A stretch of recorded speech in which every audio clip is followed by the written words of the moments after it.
اور پھر بہت عرصے بعد کسی امریکی پریزیڈنٹ کا پاکستان میں وزٹ ہوگا، جبکہ ہمارا پڑوسی ملک بھارت جو ہے وہ اپنی ٹیم بھیجنے تک کو تیار نہیں ہے سیکیورٹی ریزنز کی وجہ سے۔ پاکستان کے اوپر بہت ساری باتیں کی جاتی ہیں پوری دنیا کی طرف سے، لیکن دنیا اس وقت دیکھ رہی ہے کہ واحد ایک ملک ہے پاکستان جو امن کی کوششوں میں آگے ہے، اور اس کی دونوں فریقین بات سن بھی رہے ہیں۔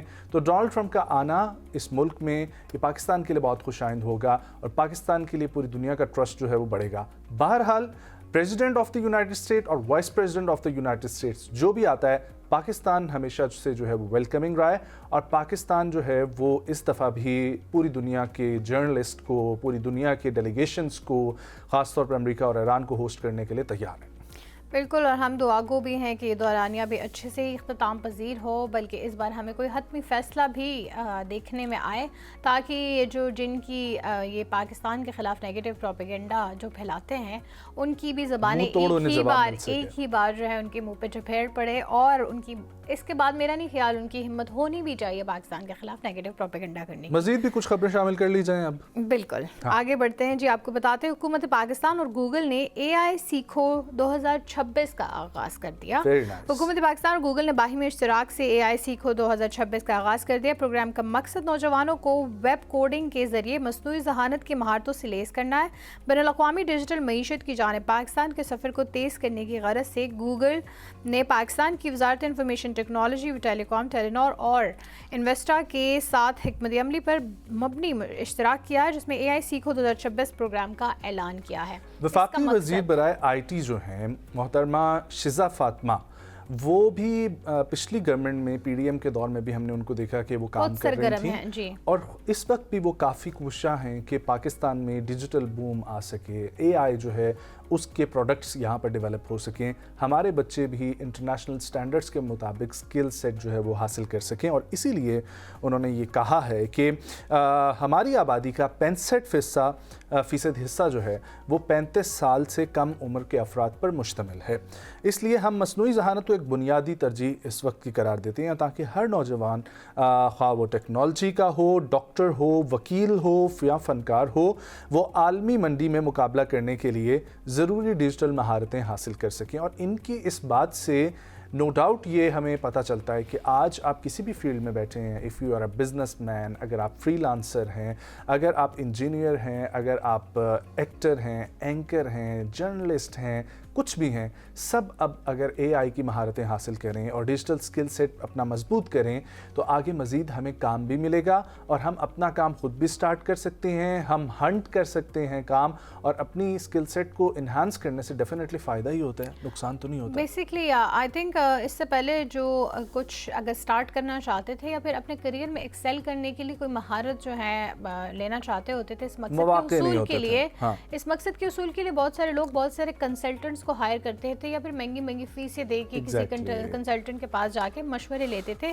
سیٹ اپ بنانا ظاہر ہے مشکل کام ہوتا ہے، سو ایک سیٹ اپ کو سٹارٹ کرنے کے لیے صرف یہ نہیں کہ آپ کے پاس ایک آئیڈیا کی ضرورت ہوتی ہے، اس کو ایگزیکیوٹ کس طرح کرنا ہے، اس میں کون سے مراحل سے گزرنا پڑتا ہے، اور ان مراحل میں کیسے آپ نے جو ہے خود کو کامیاب کرنا ہے، یہ ساری اسٹریٹجیز اب آپ کو اے آئی کی مدد سے بالکل ایک کلک کے اصول پہ مل جاتی ہے۔ سو یہی ایک باہمی اشتراک جو حکومت پاکستان کا، میرے خیال سے یہ اگر ایک پروفیشنل وے میں اس کو حکومت کی جانب سے اس کا اعلان کیا گیا ہے کہ سیکھو 2026 ہونا چاہیے، سو یہ ہمیں بہت فائدہ دے سکتا ہے۔ وہ جو ہم خود سیکھنے کے مرحلے سے ابھی تک گزر رہے ہیں کہ اے آئی کا مثبت استعمال کیسے کرنا چاہیے، وہ اگر آپ کو ابھی ٹریننگ کے تھرو یا پھر ایک سیمینارز یا ویبینارز کے تھرو سکھایا جائے گا تو اس کا بہت اچھا سے استعمال ہو سکتا ہے، اور ہماری جو نوجوان نسل اس سے بہت مستفید ہو سکتی ہے۔ آگے بڑھتے ہیں۔ پاکستان کے اسٹاک ایکسچینج میں تیزی دیکھی گئی ہے۔ 100 انڈیکس اس وقت 1,70,000 کے پوائنٹس کے ساتھ کھڑا ہوا ہے، اور بدھ کے روز یعنی کہ کل جو دن گزرا اس کے بازار حصص کے مطابق کاروبار کا آغاز 4,698 پوائنٹس کی بڑی تیزی کے ساتھ دیکھا گیا، جس میں کے ایس سی 100 انڈیکس بڑھ کر 1,70,333 پوائنٹس کی سطح پر آ گیا۔ بعد ازاں سرمایہ کاروں کا اعتماد بڑھنے سے پی ایس ایکس میں تیزی کا رجحان دیکھنے میں آیا، اور مجموعی طور پر 4,918 پوائنٹس کی شاندار تیزی سے 100 انڈیکس 1,00,000